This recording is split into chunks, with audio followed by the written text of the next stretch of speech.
দুজন পুরুষ সাক্ষীকে সামনে রেখে বিয়ের খুতবা পড়ে 3 বার কবুল বললে কি বিয়ে হয়ে যাবে, নাকি এখানে আরও কোনো শর্ত আছে?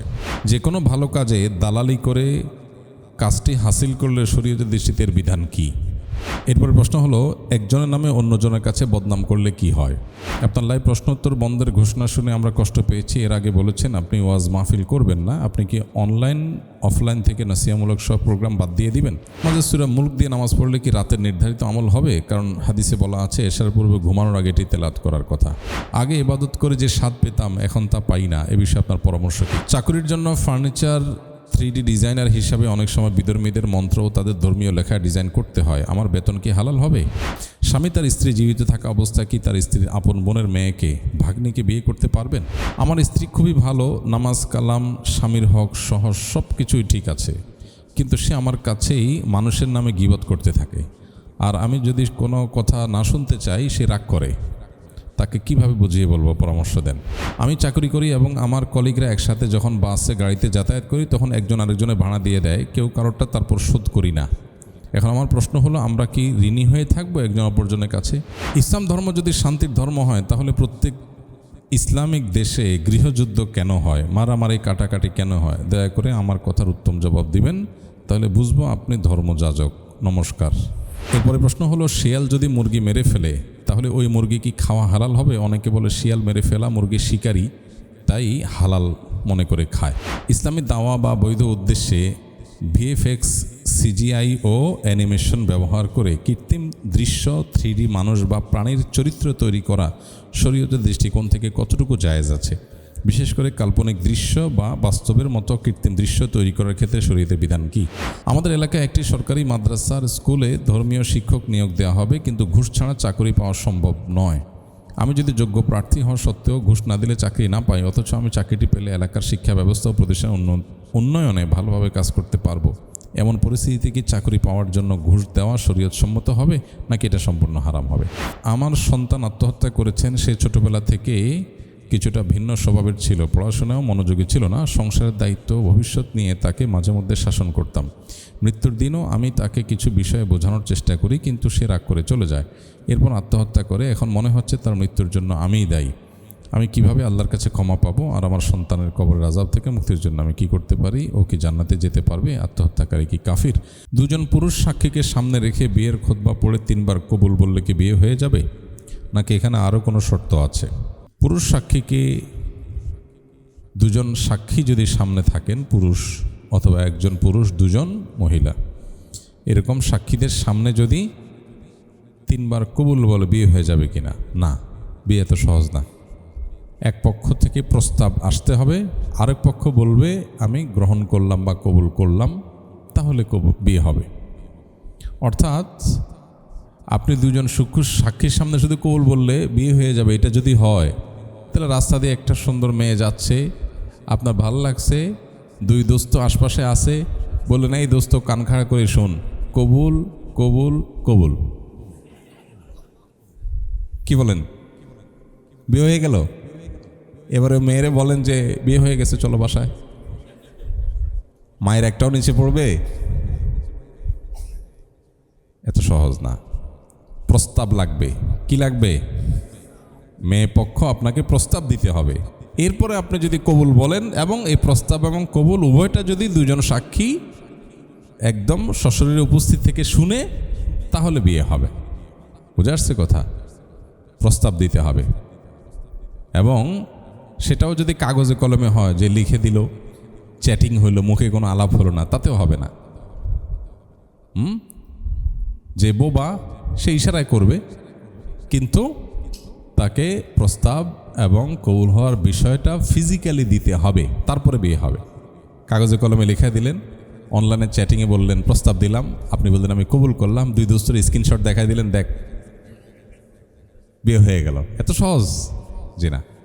ফিজিক্যালি উপস্থিত থাকতে হবে দুজন সাক্ষীর সামনে, এক পক্ষ প্রস্তাব দিতে হবে, আরেক পক্ষ কবুল বলতে হবে, ব্যাস, তাহলে বিয়ে হয়ে যাবে।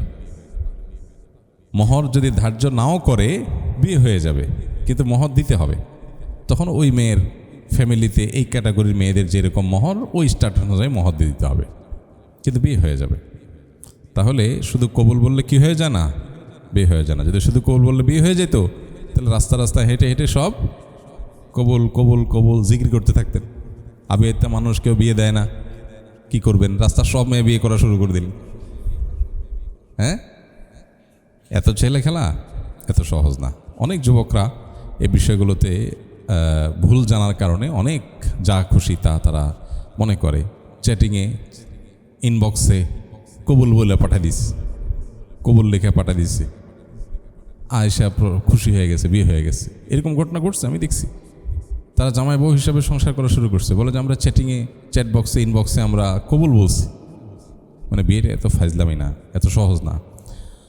দুইটা পরিবারের বন্ধন তৈরি হয়, কমিটমেন্ট তৈরি হয়, সামাজিক দায়বদ্ধতা তৈরি হয়। আর এই সমস্ত চোরাগুপ্তা বিয়া, হাইটা হাইটা চিপা চাপায় বিয়ে করলেন, অনলাইনে আপনার চ্যাট বক্সে, ইনবক্সে বিভিন্নভাবে ধান্দা ফান্দা করে বিয়ে শাদী করে, তামাশা। এটা বিয়ে না।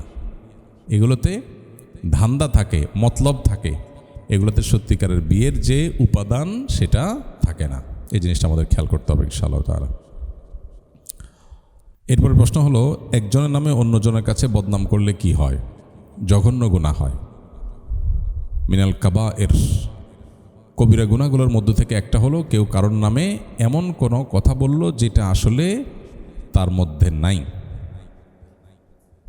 আরেকজনের বদনাম করলো, বিশেষ করে যে জিনিসটা তার মধ্যে নাই। যদি থাকে তাহলে তো গীবত, আর যদি না থাকে তার নাম মিথ্যা অপবাদ।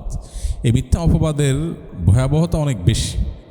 মুসনাদে আহমদে আব্দুল্লাহ ইবনে ওমর রাদিয়াল্লাহু তাআলা থেকে বর্ণিত হয়েছে, তিনি বলেন যে নবী করিম সাল্লাল্লাহু আলাইহি ওয়াসাল্লাম বলেছেন, ওমান ক্বালা ফি মুমিনিন মা লাইসা ফীহি সাকাহুল্লাহু মিন রাদগাতিল খাবাল।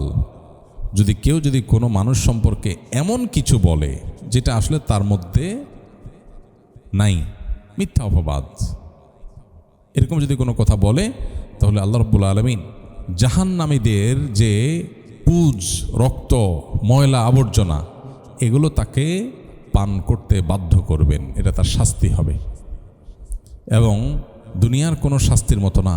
এর ভয়াবহতা কী সেটা আল্লাহ তাআলা সবচেয়ে ভালো জানেন। তো এই শাস্তির মুখোমুখি হতে হবে ওই ব্যক্তিকে, যেই ব্যক্তি কারোর নামে মিথ্যা অপবাদ দেবে। আর যদি মিথ্যা না হয়, সত্য কথাই হয়, কিন্তু আপনি আরেকজনের পেছনে বদনাম করলেন, তাহলে সেটা হলো গীবত। এবং এই গীবতের ভয়াবহতা এই যে নিজের মৃত ভাইয়ের গোশত খেলে যে গুনাহ হবে, একে তো মৃত মানুষের গোশত, আবার ভাই, এটা খেলে মৃত পশুর গোশত খাওয়াও তো হারাম, মৃত জবাই করা ছাড়া। মৃত পশুর গোশত খাওয়া হারাম, সেখানে যদি মানুষ হয়, সেখানে যদি ভাই হয়, ভয়াবহতাটা কোন মাত্রা!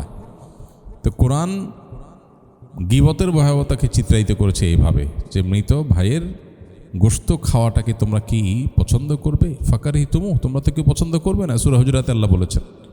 তো গীবতকে এর সাথে তুলনা করা হয়েছে। এত জঘন্য অপরাধ, যেটা এখন আমাদের কাছে ঘি ভাত। গীবত এখন কি হয়ে গেছে? ঘি ভাত হয়ে গেছে। আমরা কারোর সমালোচনা না করলে আমাদের কাছে ভালো লাগে না। একটা মজলিসে বসলাম, দুই বন্ধু মিলে, আরেকজনকে নিয়ে একটু ক্রিটিক না করলে, একটু খোঁচা না দিলে যেন জমেই না, তাই না? এই অবস্থা হয়ে গেছে, খুবই ভয়াবহ। তো এখান থেকে আমাদের বেঁচে থাকতে হবে এবং বের হয়ে আসতে হবে। সামাজিক সৌন্দর্য সৃষ্টি করার জন্য ইসলাম আমাদেরকে শিক্ষাগুলো দিয়েছে। দেখুন, ইসলাম বলে আপনি কারোর যদি কোনো অসুবিধা থাকে, ভুল থাকে, বিচ্যুতি থাকে, ত্রুটি থাকে, সেটা তার সামনে বলবেন না পিছনে বলবেন? সামনে। সামনে বললে কি লাভ হবে? ওই লোকটার সংশোধন হবে। আর পেছনে বললে তার সংশোধন হবে? তার ব্যাপারে সমাজের মানুষের মধ্যে খারাপ ধারণা তৈরি হবে, সামাজিক সম্প্রীতি, সম্পর্ক নষ্ট হবে।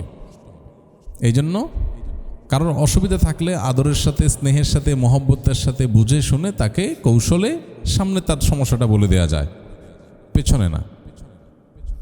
আর প্রশংসা যদি করা লাগে কারোর, সেটা কি সামনে না পেছনে? সেটা পেছনে, তার অগোচরে। কেন অগোচরে প্রশংসা কেন করতে হবে? মনে করেন একজন একটা ভালো মানুষ, উনি ভালো কাজ করছে, এটা আর পিছনে, তার পিছনে বললে কি লাভ হবে? সমাজের মানুষ তার প্রতি সুধারণা তৈরি হবে, ভালোবাসা তৈরি হবে, সামাজিক শান্তি বাড়বে। এখন আমরা উল্টা করি, সামনে আসলে পাম্পট্টি দেই আর পেছনে গেলে বদনাম করি। সামনে পাম্পট্টি দিলে সে ফুলে অহংকারী হয়ে যায়, আর পিছনে যায় বদনামি করি, মানুষ তারে খারাপ জানে, এবার ভেজালটা শুরু হয়। তো দিন আমাদেরকে যা বলেছে সেটা যদি আমরা পালন করি সমাজটা সুন্দর হয়ে যাবে। দরকার শুধু দিন পালন করা। আল্লাহ আমাদেরকে করার তৌফিক দান করুন। নামাজের সূরা মুলক দিয়ে নামাজ পড়লে কি রাতের নির্ধারিত আমল হবে? কারণ হাদিসে বলা আছে এশার পূর্বে ঘুমানোর আগে এটি তেলাওয়াত করার কথা। জি, রাতে যে কোনো সময় সূরা মুলক পড়লেই হবে। আপনি বিতরের নামাজও যদি পড়েন ইনশাআল্লাহ আপনি রাতে সূরা মুলক পড়েছেন ধরা হবে।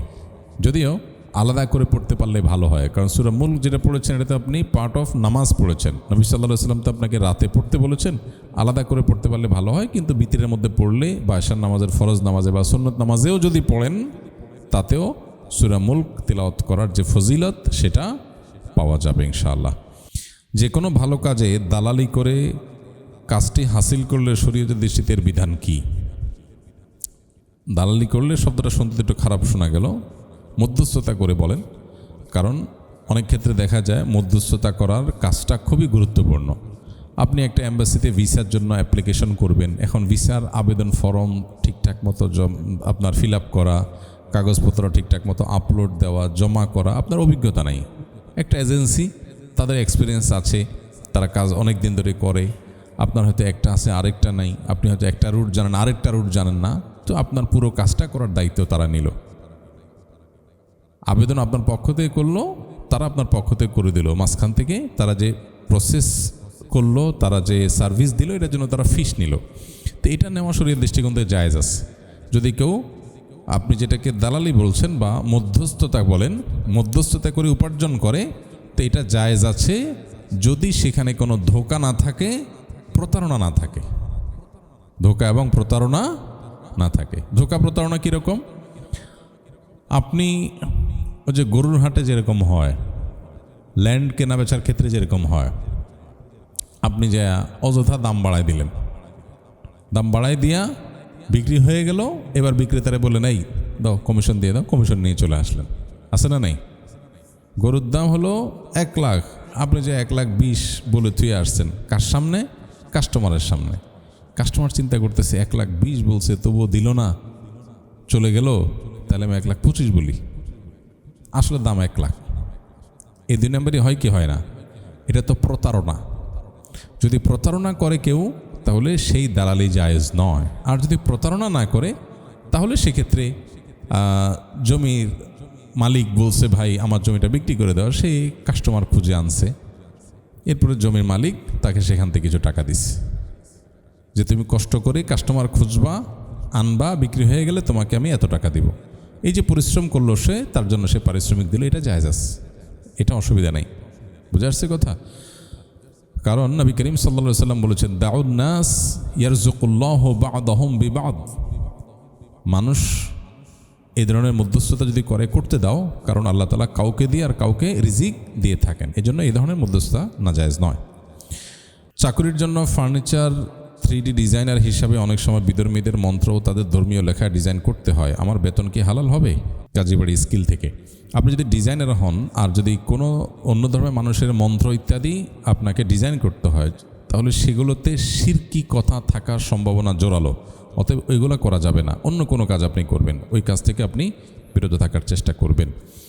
আমি চাকরি করি এবং আমার কলিগরা একসাথে যখন বাসে গাড়িতে যাতায়াত করি তখন একজন আরেকজনের ভাড়া দিয়ে দেয়, কেউ কারোরটা তারপর শোধ করি না। এখন আমার প্রশ্ন হলো, আমরা কি ঋণী হয়ে থাকবো একজন অপরজনের কাছে? কেউ যদি স্বেচ্ছায় কারোর ভাড়া দিয়ে দেয়, ভাড়া আর কয় টাকা হয় কলিগ হিসাবে দিয়ে দিল, এটা হাদিয়া হিসাবে বিবেচিত হবে, লোন হিসাবে বিবেচিত হবে। যদি বলা হয় ভাই আপনি একটু দিয়ে দেন তো, আমার কাছে এখন নাই, অথবা মানিব্যাগটা বের করতে পারছি না, তাহলে এটা পরিশোধ করতে হবে। এটা পরিশোধ না করলে গুনাহগার হবেন। হ্যাঁ, পরিশোধ করতে গেলে তিনি গ্রহণ না করেন, ভাই দেওয়া লাগবে না, তাহলে ঠিক আছে। কিন্তু বললেন ভাই দিয়ে দেন, এরপর আর খবর নাই, তাহলে আপনি কিয়ামতের ময়দানে ঠিকই দায়ী হবেন। আর যদি সে স্বেচ্ছায় বলে থাক ভাই আমি দিয়ে দিচ্ছি, তাহলে এটা তো তার পক্ষ থেকে উপহার, অতএব এটা ফেরত না দিলে কোনো অসুবিধা নেই। আমার স্ত্রী খুবই ভালো, নামাজ কালাম স্বামীর হক সহ সব কিছুই ঠিক আছে, কিন্তু সে আমার কাছেই মানুষের নামে গীবত করতে থাকে, আর আমি যদি কোনো কথা না শুনতে চাই সে রাগ করে। তাকে কিভাবে বুঝিয়ে বলবো, পরামর্শ দেন। আপনি এরকম পরিস্থিতি যদি হয় তাহলে কানের ডাক্তারের সাথে আলাপ করে যদি কোনোভাবে কানের কোনো প্রসেস করতে পারেন যে আপনি বয়রা হয়ে যাবেন ওই টাইমটাতে, তাহলে স্ত্রী বলল, আপনি মাথা ঢুলালেন, সে মনে করলো আপনি শুনলেন, আসলে আপনি গুনাহগার হলেন না। আসলে যখন গীবত শেকায়েত হবে, সেটা করা যেমন গুনাহের কথা, শোনাটাও গুনাহের কথা। স্ত্রী যদি রাগও করেন, তারপর আপনি বিনম্রতার সাথে তাকে বোঝাবার চেষ্টা করেন যে মানুষের সমালোচনা করলে গুনাহ হয়, তুমি গুনাহগার হচ্ছ, আমিও গুনাহগার হচ্ছি, আপনি ওই জায়গা থেকে সরে যান, অথবা অন্য কথা উঠান। যদি দেখেন যে না কোনোভাবে সামলানো যায় না, সে রাগ করে, তো রাগ করলে আপনি সবর করেন, একদিন করবে, 2 দিন করবে, একসময় সে বুঝবে যে না, সে এই জায়গায় ছাড় দিবে না। বউয়ের খুশি করার চেষ্টা করবেন। আমি যখন বিয়ে পড়াই, সকল বিয়ের সময় বলে দিই যে যেন বউয়ের কথা মতো চলে। এর মানে এই না যে আল্লাহর কথার বাইরে গিয়ে বউর কথা শুনবেন। আল্লাহর কথার বাইরে গেলে তখন বিবির কথা শুনবেন না। বিবির সাথে আচরণ সবসময় ভালো করবেন, ঘেউ ঘেউ করবেন না, আচরণ খারাপ করবেন না, কিন্তু আবার অন্যায় কথাও শুনবেন না। তখন আপনার বউ আপনাকে বলবে বোকা, বেকুব। আফসোসের কোনো কারণ নাই, পৃথিবীর সকল স্বামী ঘরে বেকুবই থাকে। মেয়েরা কখনো কোনো স্বামীকে বুদ্ধিমান স্বীকৃতি দেয় না। যত বড় বুদ্ধিজীবী হোক, যত বড় শিক্ষিত হোক, যত বড় সায়েন্টিস্ট হোক, যত বড় রাজনীতিবিদ হোক, যত যাই হোক, ঘরে বউয়ের কাছে এই কথা শুনে নাই, আমার মনে হয় এমন স্বামী একটাও দুনিয়াতে পাওয়া কঠিন হবে যে স্বামী এইটা শুনে নাই তার বউয়ের কাছে যে পুরুষ মানে বেকুব। এই কথা শুনে নাই এমন স্বামী আল্লাহ জানে কয়জন আছে। অনেকে মনে করতে পারে আমি শুনছি, আমার কাছে শত শত মানুষের হিস্ট্রি আছে, আমি সেই জন্য বলছি। অনেক বুদ্ধিমান মানুষও বলে, তো অন্যরা যখন শুনে তো আমি তো আরো ভালো করে শুনি, এটা আশ্চর্য হওয়ার কিছু নেই। আর অবাক হওয়ার কোনো কারণ নাই, কারণ আমি তো বেকুব সাজার চেষ্টা করি আরো প্ল্যান ওয়াইজ। কারণ বাসায় যত বেকুব সাজা যাবে ততই সেফ, তত নিরাপদ। যত যা হবে দিন শেষে একটা ওজোর পাওয়া যাবে, আরে বোকা মানুষ তো বুঝে নাই। আপনার মা দিছে বকা, আপনার মা আপনার বউকে বকা দিছে, বউ মন খারাপ করছে, আপনি বলে হ্যাঁ কি হইলো, আরে বোকা তুমি কিচ্ছু বুঝো নাই। কই আমি তো কি হয়েছে আমি তো খেয়াল করলাম না, খারাপ কিছু বলছে। তাহলে 2টা বকা শুনবেন যে তুমি বেকুব। তো বেকুব বকা শোনা অনেক ভালো ঝগড়া হওয়ার চাইতে। যে বিশ্বযুদ্ধ বাঁধবে তার চাইতে 2বার বেকুব শুনলাম, তাতে সমস্যা কি? আর মানুষ অন্যকে বেকুব মনে করলে তখন তার কাছে ভাল লাগে, নিজের বুদ্ধিমান মনে করে, খুশি থাকে। এখন বউ যদি আপনারে বেকুব বলে মনে মনে সে খুশি থাকে যে আমি অনেক শেয়ানা, আলহামদুলিল্লাহ, আমার তো শান্তি দরকার। আমি চালাক সেজে যদি তার সাথে ফাইট করতে হয়, এরপরে সে যে অস্ত্র ব্যবহার করবে ওইটার তো কোনো প্রতিকার নাই। চোখের পানি যখন ছেড়ে দিবে, আপনি তো টিস্যু নিতে নিতে হাত ব্যথা হয়ে যাবে, ওটা তো শুকায় কুলানো যাবে না। এই জন্য বাসায় খুব বেশি পণ্ডিতি না করাই ভালো। তাদের কাছে একটু বেকুব সাজলেন, 2টা বকা শুনলেন, এটা ভালো, এটা খুব সেফ সাইড।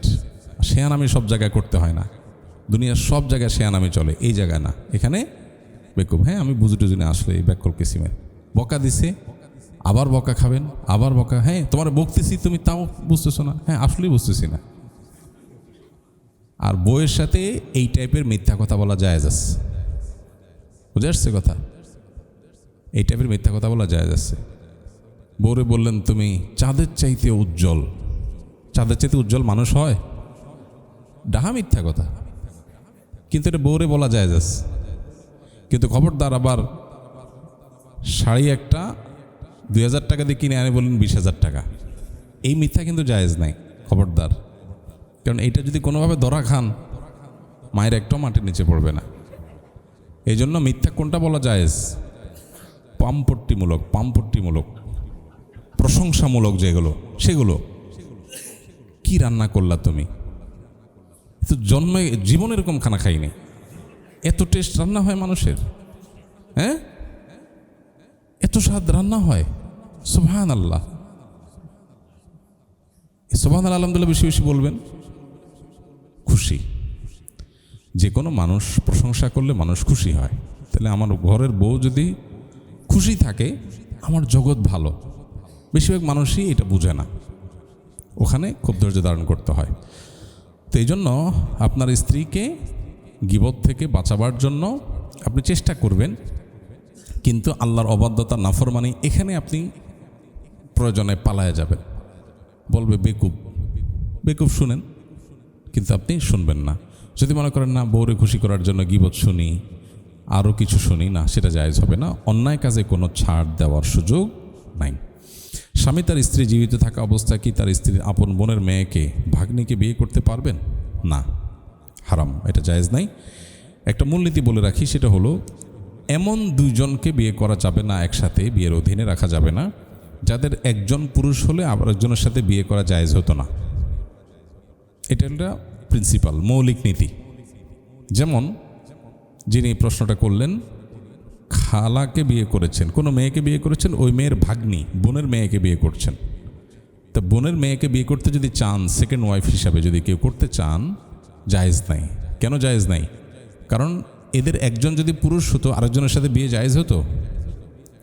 মনে করেন ওইটা ভাগ্নি জায়গায় যদি ভাগনায় হতো, বোনের ছেলে হতো, খালার সাথে বিয়ে জায়েজ নাই নাকি? তো এই জন্য এমন দুইজন নারীকে একই সাথে স্ত্রী হিসাবে রাখা জায়েজ নয়, বিয়ে করা জায়েজ নয়, যাদের একজন পুরুষ আরেকজন নারী হলে তাদের পরস্পরে কি হতো না, বিয়ে জায়েজ হতো না। আপনার লাইভ প্রশ্নোত্তর বন্ধের ঘোষণা শুনে আমরা কষ্ট পেয়েছি। এর আগে বলেছেন আপনি ওয়াজ মাহফিল করবেন না, আপনি কি অনলাইন অফলাইন থেকে নসিহামূলক সব প্রোগ্রাম বাদ দিয়ে দিবেন? না ভাই, এরকম কোনো কথা তো আমরা বলি নাই। এই যে এখন প্রোগ্রাম করছি, এটাও তো একটা প্রোগ্রাম। তো অনলাইন প্রোগ্রাম থেকে আমরা যদি সবগুলো থেকে যদি সরে আসি, তাহলে এই প্রোগ্রামটা কেন করছি? মূলত আমরা বলেছি যে লাইভে আলহামদুলিল্লাহ 7 বছর ধরে 313টি পর্বে 20,000-এরও বেশি প্রশ্নের উত্তর দেওয়া হয়েছে আলহামদুলিল্লাহ। এখন নতুন করে মানুষের যে জিজ্ঞাসা আছে সেগুলোর উত্তর জানার জন্য আসুন্নাহ ফাউন্ডেশনে কল সেন্টারে দক্ষ ওলামা একরাম আছেন। এসব আলেমগণ বাংলাদেশ সময় সকাল 8টা থেকে রাত 10টা পর্যন্ত টেলিফোনে বা আমাদের যে অফিসের নাম্বার আছে সেই অফিসিয়াল নাম্বারে, আপনার ফেসবুকে বা যে কোনো জায়গা থেকে, গুগল থেকে আমাদের অফিসের নাম্বার, আসুন্নাহ ফাউন্ডেশনের নাম্বার আপনি পাবেন। কল করলেই আপনি প্রশ্ন উত্তর পাবেন। ওলামা একরাম তৎক্ষণাৎ যদি উত্তর দিতে না পারেন, পরবর্তীতে তারা বোর্ড বসায়া কলারকে তারা উত্তর জানায় দিয়ে থাকেন। সো আমাদের যেহেতু প্রশ্নের উত্তর দেওয়ার জন্য একটা ভালো ব্যবস্থা হয়েছে, এদিকে আমাদের আরও অনেক কাজ বেড়েছে, সেজন্য আমরা এই কাজটা এখানে শেষ করছি। আর প্রশ্নোত্তর সেশনে যে এখানে করতেছি, অন্যান্য অফলাইন প্রোগ্রামগুলোতে আমরা করব ইনশাআল্লাহ। এবং লাইভের বিকল্প হিসাবে আমরা বলেছি নবী করিম সাল্লাল্লাহু আলাইহি সাল্লামের হারানো সুন্নাহগুলো নিয়ে আমরা ধারাবাহিক একটা প্রোগ্রাম লাইভ যে সময়টাতে যেত, যেদিন যাইতো ওই দিনই আমরা ইনশাআল্লাহ সম্প্রচার করব। পরবর্তী শুক্রবার থেকে শুরু হয়ে যাবে। অর্থাৎ একটা প্রোগ্রাম বন্ধ হলেও তার বিনিময়ে, তার পরিবর্তে আমরা আরেকটা প্রোগ্রাম চালু করছি তার জায়গায়।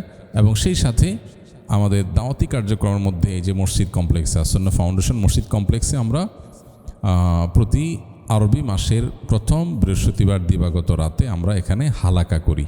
মাগরিব টু এশা আলোচনা হয়, মেয়েদের বসার ব্যবস্থা থাকে আলাদা করে, পুরুষদের আলাদা থাকে। আর সেই সাথে আমরা রাত্রি যাপন করি, আগে থেকে নিবন্ধন করতে হয়।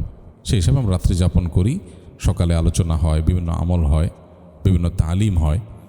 তো আমরা আলহামদুলিল্লাহ অফলাইন বিভিন্ন প্রোগ্রামের পরিমাণ বাড়াচ্ছি এবং অনলাইনে বিভিন্ন নতুন নতুন প্রোগ্রামে আমরা যুক্ত হচ্ছি। সেজন্য লাইভ প্রোগ্রামটা বাদ দিয়েছি। আর মাহফিল বাদ দিয়েছি। মাহফিল রাত বিরাত গভীর রাত পর্যন্ত আলোচনা করতে হয়, যেটা সুন্নাহর সাথে যায় না। এর পাশাপাশি আমাদের আরও অন্যান্য দাওয়াতি কার্যক্রম আছে, লোক তৈরি করা, মানুষ তৈরি করা, ইমাম ট্রেনিং, মুয়াজ্জিন ট্রেনিং, এগুলো চলমান আছে একসাথে আলহামদুলিল্লাহ। মাদ্রাসার প্রিন্সিপালদের প্রশিক্ষণ চলছে মাদ্রাসা পরিচালনা নিয়ে।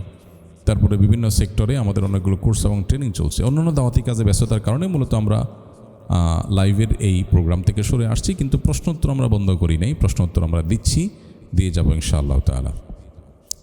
এরপরে প্রশ্ন হলো, শিয়াল যদি মুরগি মেরে ফেলে তাহলে ওই মুরগি কি খাওয়া হালাল হবে? অনেকে বলে শিয়াল মেরে ফেলা মুরগি শিকারী, তাই হালাল মনে করে খায়। না, এটা মনে করার কোনো কারণ নাই, এটা জায়েজ নাই। শিকারী পশু যদি শিকার দিক করতে হয় কোনো পশু দিয়ে, যে তুমি পশুকে পাঠালাম সে যেন শিকার করে ধরে নিয়ে আসে, এই শিকার করে ধরে আনা পশু খাওয়া হালাল হবে যদি সেটা প্রশিক্ষিত শিকারী হয় এবং পাঠানোর সময় তাকে আপনি বিসমিল্লাহ বলে পাঠালেন। বিভিন্ন শর্ত আছে এটার জন্য। শিয়াল যা ধরে নিয়ে চলে আসলো আর আপনি খাওয়া শুরু করলেন শিকারি মনে করে, এত সহজ না বিষয়গুলো। যদি সে মুরগি মারা যায় সেটা খেতে পারবেন না। হ্যাঁ, শিয়াল ধরে আনছে, আপনি জবাই করে খাইছেন, হালাল হবে। কিন্তু প্রশ্ন হলো, শিয়ালে মুরগি ধরে নিয়ে আসবে, শিয়াল কার মুরগি ধরে আনছে? এটা তো আরেক ব্যাপার, এটা তো আমি আগে চিন্তা করি নাই। শিয়াল কার মুরগি ধরে নিয়ে আসলো? তো যারে আপনি শিকারি বলে করে তার মুরগি খাওয়া হালাল মনে করতেছেন, তাহলে তো আর কোনো কথা না। তাহলে মুরগি না পাইলে কিছু শিয়াল পাললেই হয়। মুরগি না পেলে কষ্ট করে শিয়াল পেলে দিলাম, যে বাবা তুই ধরে নিয়ে আমি শিকারি মনে করে খাই ফেললাম। এত সহজ না। তো শিকারি হিসাবে কাউকে, কোনো পশুকে শিকারি হিসাবে ট্রিট করে তার শিকার করা পশু খাওয়া হালাল হওয়ার জন্য শর্ত আছে। প্রশিক্ষিত হতে হবে, বিসমিল্লাহ বলতে হবে, বিভিন্ন শর্ত আছে। সেটা না করে যদি আপনার সবগুলো শর্ত, আরও শর্ত আছে, শর্তগুলো যদি না পাওয়া যায় তাহলে ওইটাকে খাওয়া হালাল হবে না। ইসলামী দাওয়া বা বৈধ উদ্দেশ্যে ভিএফএক্স, সিজিআই ও অ্যানিমেশন ব্যবহার করে কৃত্রিম দৃশ্য, 3D মানুষ বা প্রাণীর চরিত্র তৈরি করা শরীয়তের দৃষ্টিকোণ থেকে কতটুকু জায়েজ আছে? বিশেষ করে কাল্পনিক দৃশ্য বা বাস্তবের মতো কৃত্রিম দৃশ্য তৈরি করার ক্ষেত্রে শরীয়তের বিধান কি? আজকাল এআইয়ের মাধ্যমে বিভিন্ন রকমের কাল্পনিক মানুষ তৈরি করা হয়, আপনারা জানেন। ভয়েসে তো সমস্যা নেই, কিন্তু কাল্পনিক মানুষ তৈরি করা জায়েজ আছে কিনা, এটা নিয়ে ওলামাদের দুই রকমের ফতোয়া আছে। একদল ওলামায়ে কেরাম জায়েজ বলেন, এটা নিয়ে আমরা ঘাটাঘাটি করেছি। অনেক দেশে ওলামায়ে কেরাম, উল্লেখযোগ্য অংশ তারা বলেন এটা জায়েজ। গ্রাফিক্যাল, আপনার ফটোগ্রাফিক্যাল ছবির মতো এটাকে তারা জায়েজ বলেন। কিন্তু অপর দল ওলামায়ে কেরাম, বেশিরভাগ ওলামায়ে কেরাম নাজায়েজ বলেন, এবং এই জিনিসটাই আমাদের কাছে সঠিক মনে হয় এবং বেশি আমাদের কাছে শক্তিশালী মনে হয়। আল্লাহ তাআলা কোরআনে কারীমে বলেছেন, ফি আইয়ি সূরাতিন মা শাআ রাক্কাবাক। আল্লাহ তাআলা প্রত্যেকটা প্রাণীকে যাকে যেই সূরতে, যাকে যে অবয়বে আল্লাহ চেয়েছেন তৈরি করেছেন। এখন মানুষের অবয়বকে, সম্পূর্ণ নতুন অবয়বে মানুষকে এঁকে তৈরি করা আর এর মাধ্যমে তৈরি করা, যে কোনোভাবে তৈরি করা হোক না কেন, হাদিসে আসছে নবী সাল্লাল্লাহু আলাইহি ওয়াসাল্লাম বলেছেন, কিয়ামতের ময়দানে তাতে প্রাণ দিতে বাধ্য করা হবে। তুমি যেহেতু তৈরি করেছ, প্রাণ দাও দেখি। প্রাণ তো দিতে পারবে না মানুষ, প্রাণ তো মানুষ তৈরি করতে পারে না, পারবেও না। সো এটা পরিষ্কারভাবে বোঝা যায় যে নাজায়েজ কাজ। হ্যাঁ, আপনি বলতে পারেন এটা তো আসলে ফিজিক্যাল কোনো কিছু না, এটা তো ভার্চুয়াল, এটা তো ছোঁয়া যায় না, ধরা যায় না, স্পর্শ করা যায় না। এই একটা জায়গা থেকে অনেক ওলামায়ে কেরাম জায়েজ বলেন। কিন্তু একটা হলো যে একজন মানুষের ছবি, ভার্চুয়াল ছবি বা এটার সফট কপি কোনো ডিভাইসে আছে, সেটা একটা জিনিস। যে অরিজিনাল মানুষটারই একটা ছবি, জাস্ট একজন মানুষের জন্য 3টা গ্লাসে দেখা যাচ্ছে একটা মানুষকে, এরকম অনেকটা হলো। কিন্তু এখানে তো আপনি সম্পূর্ণ নতুন একটা মানুষ ক্রিয়েট করলেন, নতুন একটা মানুষ তৈরি করলেন। এটা একে তো এই আয়াতের দিকে তাকালে ওইটা নাজায়েজ বোঝা যায়। আর দ্বিতীয়ত হলো যে সম্পূর্ণ নতুন মানুষ সৃষ্টি করা আর ফটোগ্রাফিক্যাল ছবি হুবহু আগের মানুষটাই তাকে আপনার সেভ করা, তার ভিডিও বা কোনো ছবি ধারণ করা, দুটো এক জিনিস না। একটা রিয়েল আর একটা হলো টোটালি তৈরি করা। তো এই জিনিসটা আজকাল বিভ্রান্তির পথ উন্মুক্ত করছে, আমরা জানি, প্রচুর পরিমাণ বিভ্রান্তি বাড়াচ্ছে। এই জন্য এটা নাজায়েজ হওয়ার দিকটাই আমাদের কাছে শক্তিশালী মনে হয়। তাকওয়ার দাবি হবে এখান থেকে যথাসম্ভব। আমাদের এলাকায় একটি সরকারি মাদ্রাসার স্কুলে ধর্মীয় শিক্ষক নিয়োগ দেওয়া হবে, কিন্তু ঘুষ ছাড়া চাকরি পাওয়া সম্ভব নয়। আমি যদি যোগ্য প্রার্থী হওয়া সত্ত্বেও ঘুষ না দিলে চাকরি না পাই, অথচ আমি চাকরিটি পেলে এলাকার শিক্ষা ব্যবস্থা ও প্রতিষ্ঠান উন্নয়নে ভালোভাবে কাজ করতে পারবো, এমন পরিস্থিতিতে কি চাকরি পাওয়ার জন্য ঘুষ দেওয়া শরীয়তসম্মত হবে, নাকি এটা সম্পূর্ণ হারাম হবে? যদি আপনার কোনো ন্যায্য অধিকার থেকে আপনাকে বঞ্চিত করা হয়, ঘুষ না দিলে আপনি এটা পাবেন না, এরকম হয়, তাহলে সেক্ষেত্রে সেখানে ঘুষ দিয়ে আপনি অধিকারটা নিলে আপনার গুনাহ হবে না, কিন্তু যিনি আপনার কাছ থেকে ঘুষ গ্রহণ করেছেন তিনি সর্বাবস্থায় গুনাহগার। আমার ন্যায্য অধিকার, কিন্তু ঘুষ ছাড়া আমাকে দিবে না, তাহলে বাধ্য হয়ে আমি ঘুষ দিতে হলো, এটা দিলে নাজায়েজ নয়।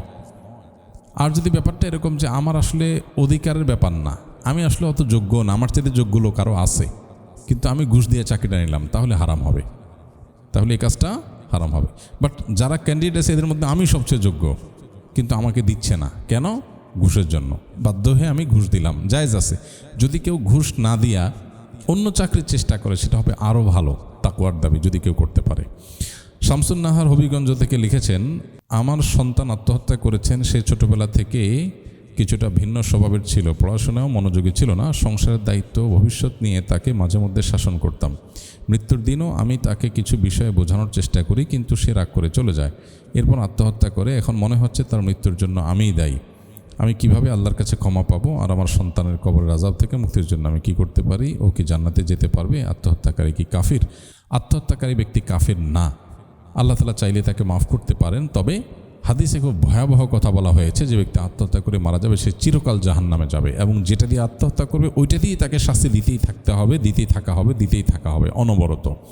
এই জন্য কোনো ইমানদার কখনো আত্মহত্যা করতে পারেন না। যত কষ্ট হোক, যত পরিস্থিতি খারাপ হোক, তিনি আল্লাহর পর ভরসা করবেন, কিন্তু কখনো আত্মহত্যার দিকে যেতে পারেন না। কোনো সন্তান যদি অ্যাবনর্মাল হয়, অসুস্থতার কারণে এরকম কিছু ঘটায় থাকে, আশা করে যে আল্লাহ তাআলা তাকে মাফ করবেন। আর মা হিসাবে, বাবা হিসাবে সন্তানকে বোঝাতে গিয়ে যদি সে ভুল বোঝে, তাহলে সেক্ষেত্রে আল্লাহর কাছে আপনার দায় থাকবে না। তারপরেও আপনার যদি মনে হয় যে আমার একটু বেশি বলা হয়ে গেছে, সে সেটা নিতে পারে নাই, তাহলে আপনি আল্লাহর কাছে ইস্তিগফার করেন। মানুষের ইচ্ছার বাইরে যদি কিছু হয়ে যায়, আল্লাহ তাআলা সেটার জন্য মাফ করেন। নিরাশ হওয়ার কোনো কারণ নাই। একদিকে নিজের জন্য মাফ চাইবেন, একদিকে সন্তানের জন্য মাফ চাইবেন, আল্লাহ তাআলা মাফ করবেন। অতিরিক্ত নৈরাশ্য মানুষকে কুফুরের দিকে নিয়ে যায়। আল্লাহর রহমতের আশা ছেড়ে দেওয়া উচিত না। আল্লাহ মাফ করবেন সে সুধারণা রেখে আপনি আল্লাহর কাছে ইস্তিগফার করবেন। আগে ইবাদত করে যে স্বাদ পেতাম, এখন তা পাই না, এ বিষয়ে আপনার পরামর্শ কি? ইবাদতের স্বাদ উঠে যাওয়ার একটা বড় কারণ হলো চোখের গুনাহ। স্মার্টফোনে, কম্পিউটারে, ট্যাবে, স্ক্রিনে, আমরা এমনকি অফলাইনেও রাস্তাঘাটে চলতে ফিরতে গিয়ে আমাদের চোখ দিয়ে যখন আমরা হারাম কাজ করি, হারাম জিনিস দেখি, হারাম ফিল্ম, নাটক, তারপরে ভিডিও ক্লিপ, শর্টস, রিল বা কোনো ছবি, এগুলো যখন মানুষ দেখে, তখন তার ভেতরে ইবাদতের স্বাদ উঠে যায়, ইবাদতের তৃপ্তি পায় না সে। এই জন্য এই জিনিসগুলোকে কন্ট্রোল করতে হবে। এগুলো যদি মানুষ খুব বেশি দেখে, তার ভেতরে স্পিরিচুয়াল পাওয়ার শেষ হয়ে যায়। মুমিনদের স্পিরিচুয়াল পাওয়ারের জায়গাটা তৈরি হয় যদি সে হারাম থেকে বেঁচে থাকে।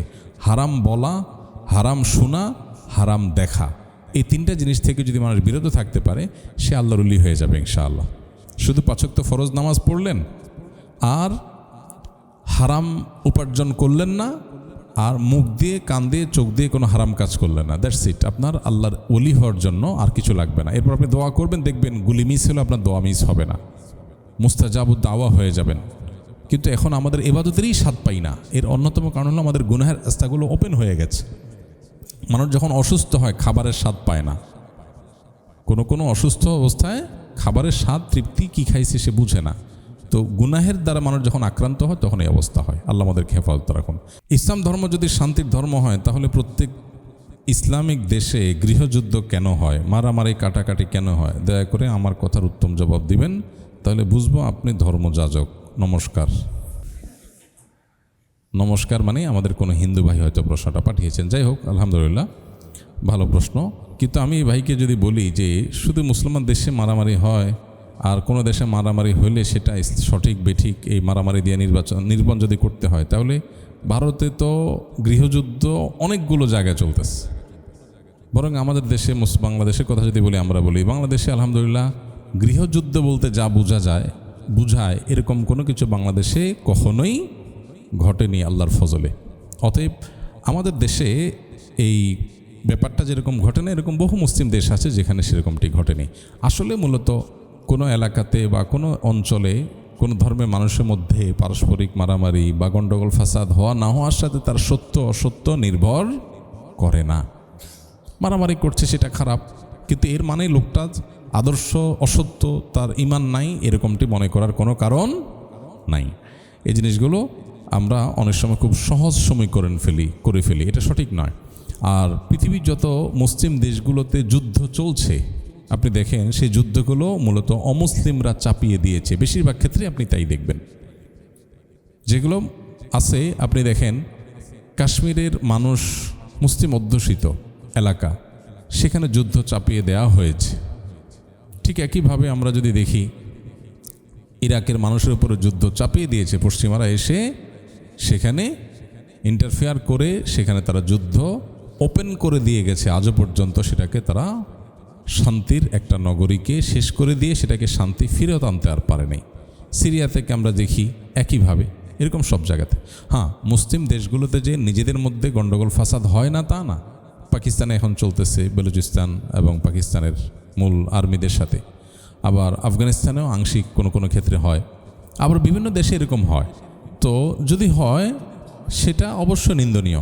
আল্লাহ কোরআনে বলেছেন যে ইমানদারদের দুটি দল, দুটি গ্রুপ যদি নিজেরা মারামারিতে লিপ্ত হয়, ফাসলিহু, তোমরা সেখানে মীমাংসা করে ফেলো, এটাকে শেষ করে ফেলো, এটাকে জিয়ে রেখো না। তো এটা আল্লাহ তাআলা আমাদেরকে নির্দেশ করেছেন। মানুষ হিসেবে একসাথে থাকতে গেলে তো স্বামী স্ত্রীর সাথেও কি হয়, ঝগড়া হয়, মতপার্থক্য হয়। অতএব একটা সমাজে মানুষের সাথে আর কিছু অংশের সাথে কিছু অংশের ভিন্ন মত হবে, ভিন্ন মতটা ঝগড়ায় যাবে, ঝগড়া যুদ্ধে পর্যন্ত যেতে পারে, এটা অস্বাভাবিক নয়। এটা দিয়ে কারোর ধর্মের সঠিকতা বা বেঠিকতা নিরূপণ করা যায় না। আপনি যদি সত্যি সত্যানন্দান্বেষী হয়ে থাকেন, আপনি কোরআন এবং সিরাত পড়েন এবং ইসলামটাকে জানার চেষ্টা করেন, আপনি ইসলামের কাছে, আল্লাহর কাছে আত্মসমর্পণ করতে, আপনার সৃষ্টিকর্তার কাছে আত্মসমর্পণ করতে বাধ্য হবেন।